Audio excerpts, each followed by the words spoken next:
Pai e filho à beira da fama internacional morreram no auge de suas vidas. A teoria mais popular entre os fãs de Bruce Lee é que a família Lee é amaldiçoada. Essa teoria veio à tona depois que seu filho Brandon morreu. Bruce morreu um mês antes de sua grande chance em Hollywood e Brandon morreu semanas antes do lançamento de seu filme.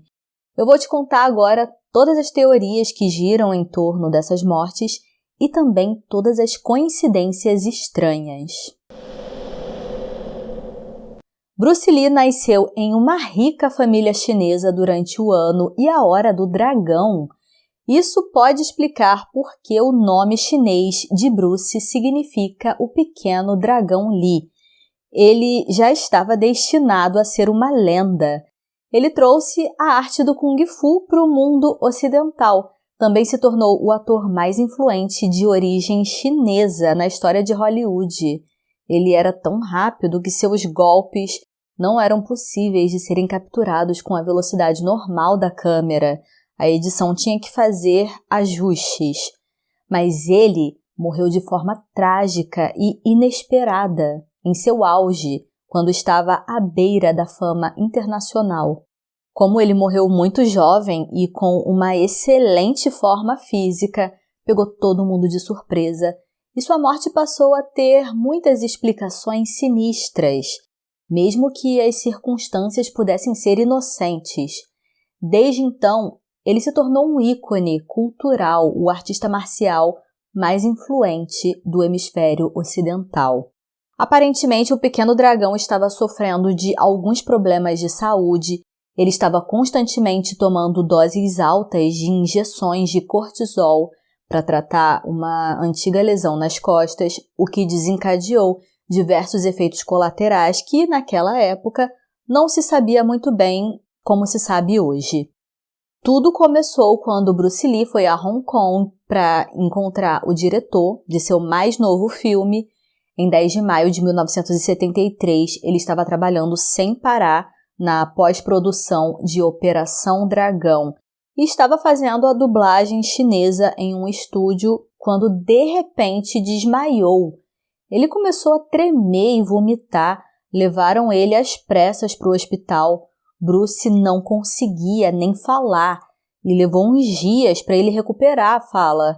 No hospital ele fez um check-up completo e foi constatado que ele estava com um edema cerebral. Seu cérebro tinha inchado consideravelmente e estava 13% maior. Mas os médicos não tinham certeza do que havia causado esse edema. Bruce Lee, infelizmente, estava recebendo uma sentença. Desde essa internação, faltavam apenas 70 dias para ele partir. Ele morreu em Hong Kong no dia 20 de julho de 1973 com apenas 32 anos de idade. O funeral foi acompanhado por cerca de 20 mil pessoas. Em seu último dia, ele estava ocupado com seu filme, que ironicamente se chamaria Jogo da Morte, e ele se encontrou com o James Bond da época para pedir para ele participar do filme. Também deu uma passada no apartamento da atriz Betty Chin Pei, sua amante, e os dois passaram as horas juntos. Eles ficaram chapados. Bruce gostava de usar uma erva. Daí o produtor dele passou lá para falar sobre o filme e eles estavam empolgados. Bruce foi mostrar umas ideias de cena para o produtor, mas ele ficou tonto, a cabeça dele começou a doer e então Betty deu a ele um comprimido de analgésico que também tinha uma dose de tranquilizante. Ele tomou o remédio e foi se deitar, pediu que Betty o acordasse após algumas horas. Infelizmente, quando ela foi chamar por ele, ele não respondeu. Os paramédicos foram chamados, mas era tarde demais. A grande estrela das artes marciais morreu durante o sono. O mundo inteiro ficou sem entender o que tinha acontecido com Bruce Lee. Uma autópsia revelou que o cérebro dele havia inchado devido ao uso da erva. De acordo com o legista, misturar maconha com analgésico e o nível incrivelmente baixo de gordura corporal, de apenas 1%, foi a combinação perfeita para envenenar seu sistema. Já um outro legista forense, o mesmo que fez a autópsia de Jimi Hendrix, considerou o analgésico como culpado. Bruce Lee teve uma reação alérgica à pílula para ajudar com a dor de cabeça. Essa foi a versão oficial e todos aceitaram que a pílula matou Bruce Lee. Esse medicamento foi prontamente retirado de circulação dentro de um mês depois.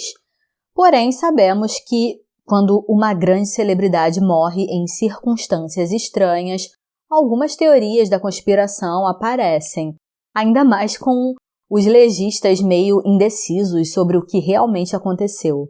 Como um homem tão apto pode ter sucumbido a um analgésico? Essa morte altamente improvável foi algo difícil para os fãs aceitarem. Na época, para proteger a imagem de Bruce, seu produtor disse que ele havia morrido em casa na companhia da esposa. Mas a imprensa descobriu a verdade e muitas pessoas culparam a Beth, alegando que ela era responsável pela morte, que ela o envenenou de propósito porque devia ser cúmplice de outros artistas marciais que estavam zangados com Bruce Lee por ele ter ensinado Kung Fu aos ocidentais. Ela também demorou muito a chamar o socorro. Ao invés de ligar primeiro para a emergência, ela ligou para o produtor de Bruce Lee. Beth se defendeu dizendo que essa não era a primeira vez que ela dava aquela pílula a ele e que foi um acidente. Muitos sugerem que Bruce foi assassinado pelas tríades chinesas porque havia sido combinado uma indenização por ele ter infringido algumas regras impostas por eles. Também é dito que Bruce se recusou a deixar certas pessoas da máfia tomarem conta de sua carreira. Jogo da Morte, seu último filme, foi lançado 5 anos depois de sua morte e Bruce tinha filmado 40 minutos antes de morrer. Então completaram o filme com um dublê, algumas cenas de outros filmes prontos e o mais bizarro, cenas reais do velório dele, porque no filme o personagem de Bruce Lee simula sua própria morte para combater uma gangue. Então as cenas do funeral do personagem são, na verdade, cenas originais do próprio funeral do Bruce Lee. Mostra inclusive o cadáver dele, o que foi tido como uma ideia de muito mau gosto por muita gente. Quase 45 anos depois da repentina morte, o jornalista americano Matthew Polly decidiu publicar uma biografia chamada Bruce Lee Alive. Ele entrevistou mais de 100 pessoas próximas dele, incluindo a família e amigos. O jornalista suspeita que, na verdade, o que matou Bruce Lee foi um choque térmico. Aquele desmaio que ele teve enquanto estava dublando seu filme em Hong Kong aconteceu num dos dias ditos como o mais quente da história. E como ele estava gravando em uma cabine completamente fechada e o ar-condicionado tinha que estar desligado por causa do barulho, foi fatal. Ali, ele teve seu primeiro colapso de choque térmico. Aqueles dias foram marcados por uma onda de calor e alguns meses antes, para piorar, Bruce Lee tinha feito uma cirurgia para remover as glândulas sudoríparas e isso tornou mais difícil dissipar o calor corporal. Ele removeu as glândulas porque não achava que ficava bem na tela, sua axila suada, mostrava uma imagem que ele não queria passar. Ele queria terminar a luta intacto e não exausto e suado. Em contrapartida, existe uma teoria de conspiração sobre uma maldição familiar, principalmente porque o filho de Bruce também perdeu a vida no auge de sua juventude em um acidente muito contraditório. Brandon Lee tinha apenas 8 anos quando seu pai morreu e por um tempo ele se recusou a se envolver com artes marciais. Brandon admite que sentiu muita pressão de que ele deveria ser como seu pai e por isso ele não tinha a intenção de seguir a mesma carreira que ele. Mas ele acabou se interessando por atuação e, graças ao nome da família, conseguiu seu primeiro papel e alguns filmes. Mas Obviamente, o filme que o fez grande foi O Corvo. As filmagens de O Corvo começaram em fevereiro de 1993, por volta da meia-noite de 31 de março. O elenco e a equipe estavam filmando sem o especialista em armas que precisou sair, mas como eles ainda precisavam filmar a cena crucial do personagem, decidiram continuar. Faltavam apenas 4 dias para o término das gravações e eles estavam muito animados, ficando até depois do horário.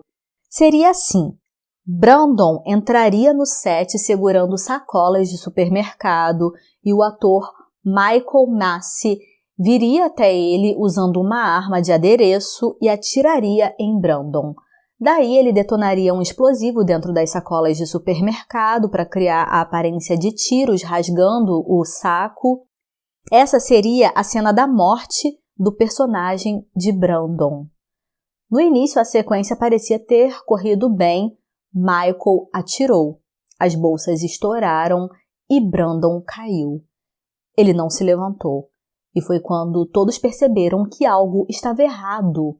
Ele tinha muito sangue saindo de seu abdômen. Ele foi rapidamente levado para o centro médico. Os cirurgiões passaram 5 horas tentando reparar danos vasculares e intestinais, tentando conter o sangramento. Ele foi submetido a uma transfusão de 60 litros de sangue, um suprimento para 5 homens adultos. Mas apesar de todos os esforços, Brandon faleceu aproximadamente 1h da tarde. A arma comprada em uma loja de penhores era para adicionar autenticidade à cena. Algum tempo depois, as balas falsas acabaram. Balas falsas parecem balas de verdade, mas não tem pólvora. Então, um dos técnicos pegou uma bala real, tirou as pontas, esvaziou a pólvora e colocou as pontas novamente. O que ele não percebeu é que a ponta solta de uma das balas permaneceu alojada no cano da arma e, quando foi disparada, a ponta da bala emperrada foi desalojada.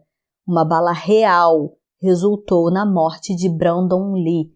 Era o fim de uma vida cheia de promessas. Brandon morreu assim como seu pai, enquanto filmava seu primeiro grande filme. A mesma história se repetiu 20 anos depois e, novamente, não foi exatamente uma causa comum de morte. Logo começaram a circular rumores de que o set de filmagem estava azarado, porque durante as gravações do filme houve uma série de acidentes. Também começaram a falar que sua morte havia sido tramada por algum inimigo, que mais uma vez as tríades e a máfia eram culpadas. O filme foi lançado e arrecadou 50 milhões de dólares. Brandon Lee aparece em quase todas as cenas e os cineastas completaram as que faltaram com um outro ator. Houve uma investigação. O promotor disse que houve negligência, mas não havia evidências criminais. Ninguém foi acusado pela morte de Brandon. A mãe dele, Linda Lee, abriu um processo de negligência contra o estúdio, mas tudo terminou sendo resolvido fora do tribunal com um acordo. Certamente as circunstâncias em torno das mortes de Bruce e Brandon são estranhas. Se há uma maldição sobre a família, nunca saberemos, mas algumas coisas eu achei um tanto curiosas. Perguntaram para o irmão do Bruce Lee, na época da morte do Brandon, se ele acreditava que havia uma maldição na família, e ele respondeu que sim, porque o túmulo do pai deles estava ao lado de uma criança, e nas crenças chinesas isso é uma indicação de má sorte para a família. Tem também uma história muito difundida de que foi colocada uma maldição no pai do Bruce Lee depois que ele perturbou um grupo de comerciantes em Hong Kong.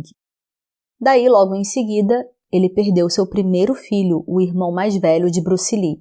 Preocupado porque a maldição agora viria atrás de seu próximo filho, o pequeno Bruce Lee, que na verdade se chama Lee Jun-fan, eles começaram a chamá-lo por Sei Fon, que significa pequena fênix, que é tecnicamente o nome de uma menina, para tentar confundir os espíritos da maldição, porque eles estavam atrás dos homens da família. Pelo que eu pesquisei, essa é uma prática comum na cultura chinesa. Quando um filho mais velho morre, tem que proteger o filho mais novo. Essa história foi contada pela esposa de Bruce Lee, Linda, na biografia que ela escreveu, chamada A História de Bruce Lee. Bruce Lee cresceu e passou sua vida acreditando que ele era atormentado por demônios e maldições. O documentário sobre sua vida, filmado em 1993, é intitulado A Maldição do Dragão, e em outra reviravolta do destino, foi filmado no mesmo estúdio do filme O Corvo, poucos meses antes das filmagens começarem. Acredita-se que Bruce Lee teve uma premonição sobre sua morte. Ele chegou a dizer que ele morreria com a metade da idade de seu pai. O pai dele morreu aos 64 anos e ele acertou. Morreu com 32 anos, faltando 4 meses para completar 33. Bruce acreditava que seu pai morreu por causa dessa maldição. Ele também disse que seu filho, Brandon, morreria muito jovem e no caminho do estrelato. Ironicamente, em um filme biográfico de 1993, chamado Dragão, a história de Bruce Lee, tem uma cena que Bruce luta contra um demônio, daí ele desiste da luta e o demônio vai atrás de seu filho Brandon. Acontece que Brandon ainda estava vivo quando filmaram o filme. Esse filme é baseado no livro que a esposa de Bruce Lee escreveu e tem a seguinte frase: todo demônio da família Lee está vindo buscar Brandon. Os cineastas decidiram adiar o lançamento desse filme em respeito ao luto e dedicaram o filme a Brandon Lee. Quando perguntados sobre a bizarra coincidência, o diretor Rob Cohen comentou: "Eu acredito em destino." No último filme de Bruce Lee, tem uma outra cena que, coincidentemente, previu o acidente bizarro que mataria Brandon. No filme Jogo da Morte, o personagem de Bruce Lee faz o papel de um ator e ele está num set gravando quando recebe um ferimento de bala durante as filmagens. Ele é morto porque colocaram uma arma real no lugar de uma arma de adereço, fazendo com que ele seja baleado de verdade. Muitas coincidências. Vocês não acham? No relatório conclusivo da morte de Bruce Lee, diz: morte constatada por um único comprimido. E no relatório de Brandon diz: morte constatada por um único ferimento de bala. Pai e filho estão enterrados lado a lado no cemitério Lakeview, em Seattle. Será que eles foram vítimas de circunstâncias trágicas? Assassinados por gangues do submundo? Ou foi essa tal maldição? Eu quero saber sua opinião, deixa aqui nos comentários. Se chegou até aqui, não esquece de se inscrever para acompanhar mais vídeos como esse. Ativa o sininho para receber as notificações. Obrigada por passar esse tempo aqui comigo e nos vemos no próximo vídeo. Até lá!